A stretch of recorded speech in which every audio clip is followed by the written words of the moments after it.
Hello, and welcome to the MarkZDrumcast. I am your host, Mark Zapata. I am the owner and founder of MarkZDrums, MarkZDrums.com, MarkZDrums on Patreon, and I am the host of the MarkZDrumcast, which comes to you Mondays, Wednesdays, and Fridays here on YouTube Live, and is available for replay after that. So really, you could watch the show anytime, as long as you are subscribed to the channel and you have notifications enabled. You'll be able to know exactly when the next show comes up or when the next video is available for you to watch. So I want to welcome you to the show today. I'm very happy to be back. It's been a minute. I was away this past week. I did a couple of shows dealing with performance anxiety from my beautiful location in South Florida.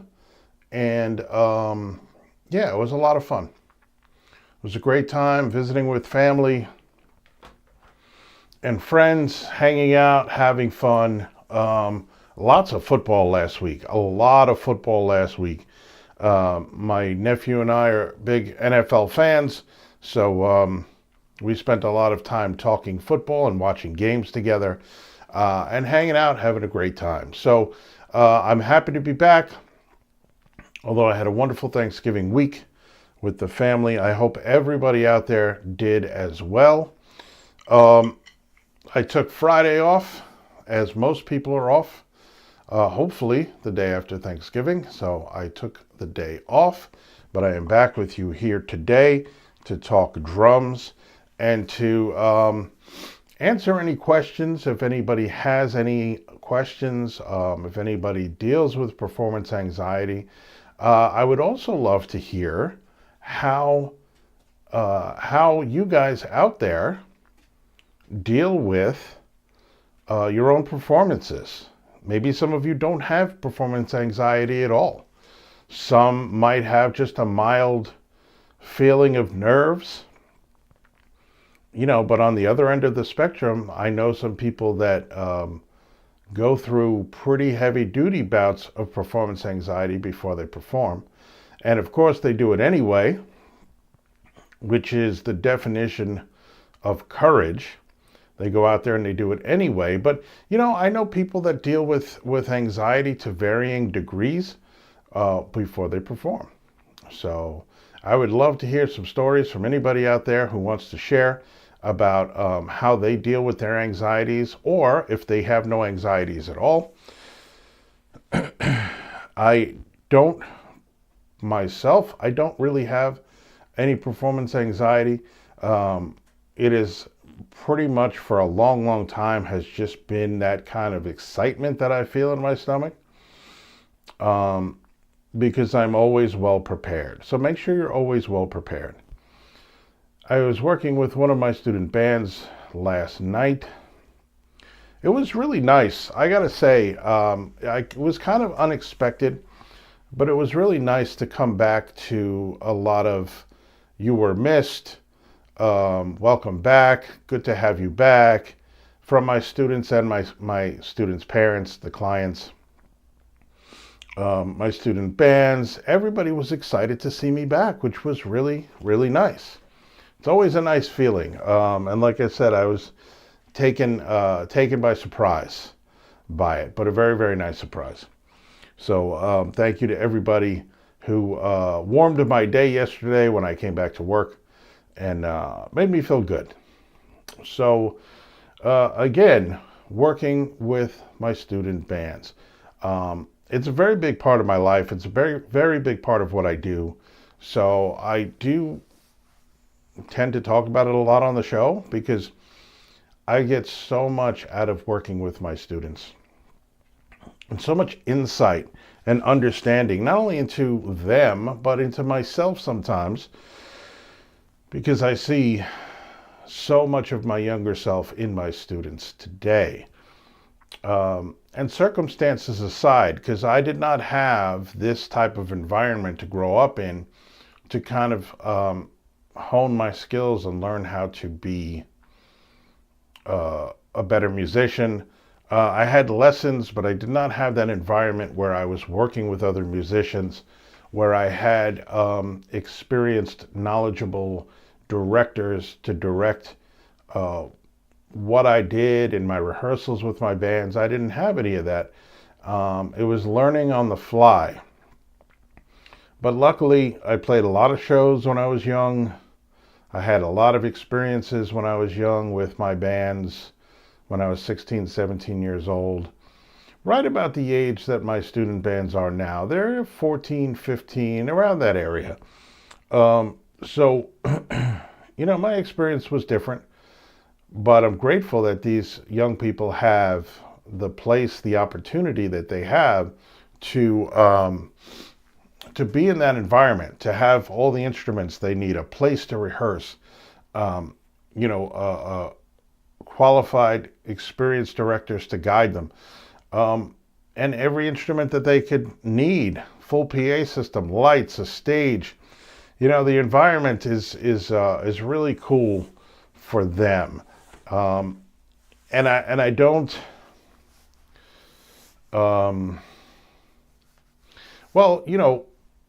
the tendency is to kind of take this for granted.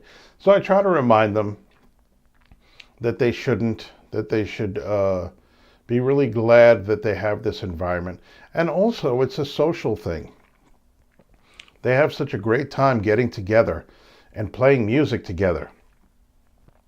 And when we have new students come in and new band members come in, they have a great time kind of like in the feeling out process. Like, can this guy play? Can this girl sing? Can this girl play? And they kind of show off for each other, and they let each other know their skill level and what they can do. And it's really cool to see them like click together and, and get along and have the same musical taste and get excited when they discover that they do have the same musical taste. But that's where the magic happens. That's where the fun is, because in that connection, personally, there starts to develop a connection musically. If they really do like each other, then they're excited to play music together and to communicate and to make things happen and to make it sound awesome. And so, that's what my students have been doing. Now, we're still kind of in that stage where, it's funny because the performance part has not happened yet. And there's Louie. What's up, Louie?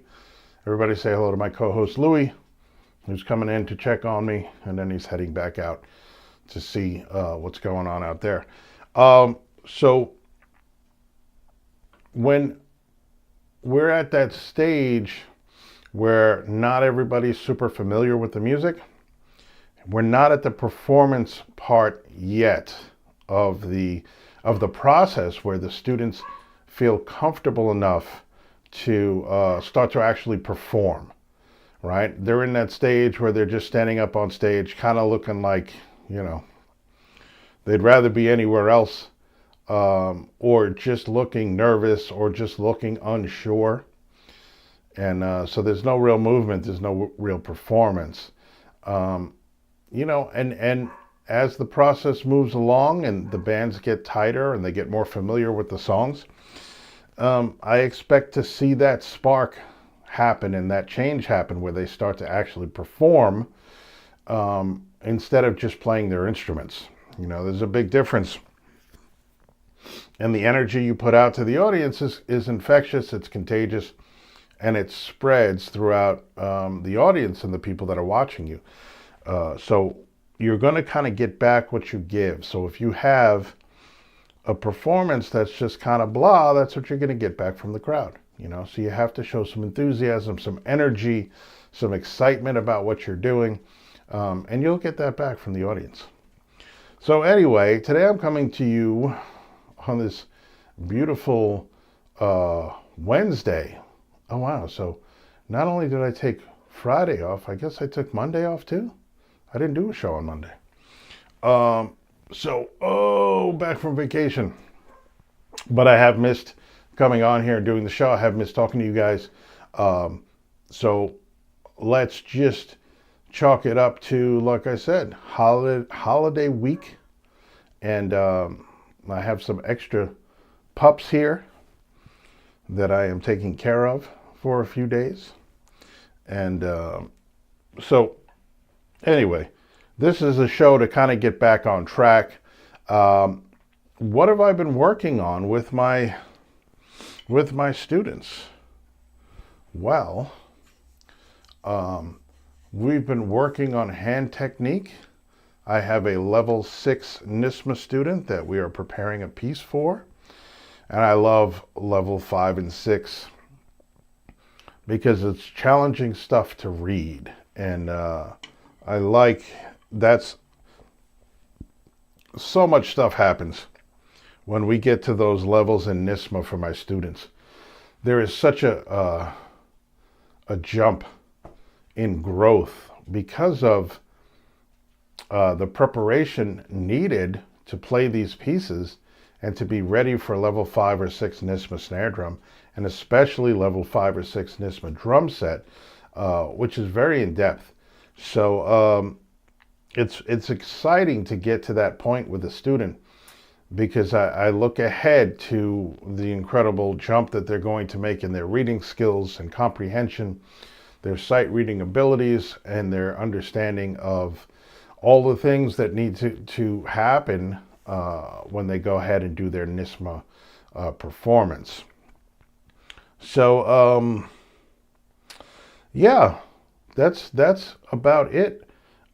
We are going to get back into the swing of things on Friday, and it'll be an earlier show on Friday, early afternoon, and there's going to be a lot going on this weekend, but we're going to get back into some very important topics this coming week, or the next show, and moving forward. We're going to get back into rudiments and hand technique. We're going to get into subjects like, well, what do you do if you don't have a drum set? You know, we have a lot of really cool things we can do without a drum set, without even drumsticks. You know, for the very, very early stages for someone beginning drums, they may not have drumsticks yet. You know, they just may have a desire to learn about rhythm, to learn how to play drums. You know, and a lot of pieces are not in place yet. But there's so much we can do. I offer lessons virtual and in person, and at my studio with students that don't have drums. And when I have those students come in, we do a lot of work with rhythm. We do a lot of work with counting. We do a lot of work with understanding notes and note values. We do a lot of rhythm work, independence work with our 4 limbs. Whether or not we have a drum set makes no difference. We could still work on independence with our 2 feet and our 2 hands, doing different things. We could work on polyrhythms. We can work on a lot of coordination stuff where we do not need a drum set. So that's going to be one of the topics that I'm bringing up. I have a lot of work to do. I have some new drum requests coming in that will be available up on the Patreon. When I get them done, they'll be available exclusively to my Patreon Tier 1 members. The Youngling tier, it's called, on my Patreon, MarkZDrums on Patreon. And you can join that for $3 a month, and you will get a sticker. You will get a drum cover request that will be exclusively available to you on the Patreon page. And then you will get access to the Discord server. You will get access to me. You will get behind the scenes stuff and early access to things that I will be releasing on YouTube for everybody else. And yeah, and besides that, you'll be supporting me and helping me in doing the things that I love to do, which is teaching and creating content, and helping people out there who want to play drums get started. So yeah, so that's about it. If you want to check out the other live videos that I did from Florida, One is from outside the gym, and effort invokes change. So whatever we want to change in our lives, it's going to require effort. And we just need to cultivate and grow our skills like anything else. If there's anybody out there who has a garden or who likes to grow plants or flowers, that is kind of what we have to do with our own development, with our own skills. We have to nurture our growth and development in any aspect of life, not just drumming, but in drumming as well. We have to nurture and cultivate our skills by putting in effort, by paying attention to ourselves and our practice time, by paying attention to the goals that we set for ourselves and trying to accomplish them.